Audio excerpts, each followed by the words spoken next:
changing the art of combusting to get energy, and thus producing pollution, to one that's natural, the absorbing of natural energy, compressing it, using it, and then letting it go.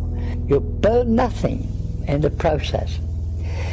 Conventional motors, when you take more and more part, they get warm, because obviously there's less electrons and they got more room to buzz around and pump more energy, heating up to the point the motor sees up. In this case, as the electrons come out, electrons are being drawn in, so it can't get hot. You've got a constant flow being drawn in. You start the flow moving, it keeps going and going, getting more and more stronger as you speed up. And once electrons start sensing a homing point, they all start heading in the surrounding to that point.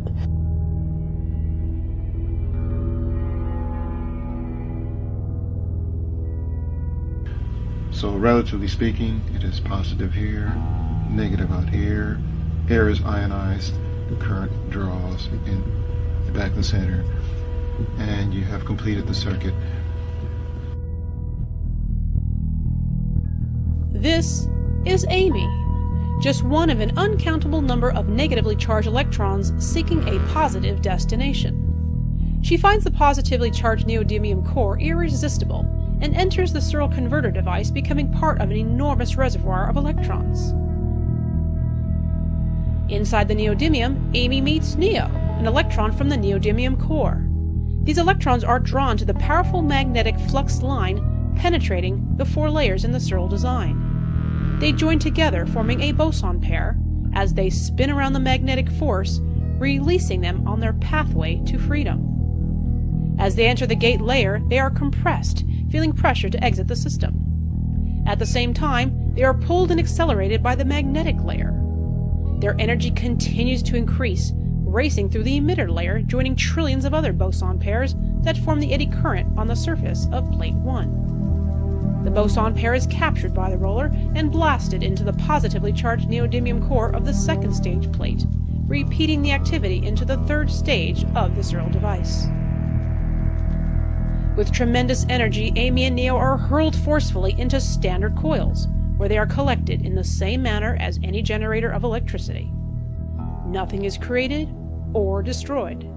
The circuit is complete. As the rollers move, they provoke electrons to migrate through the 4 layers of the plate, from the neodymium core, through the gate layer, the magnetic layer, and the emitter or copper layer. This activity repeats through the rollers and the plates. Unlike conventional generators, the electrons will be moving at extremely high velocity. Conventional currents are slow currents, and they build up heat. The more current you draw, the more heat you get. This system is the opposite.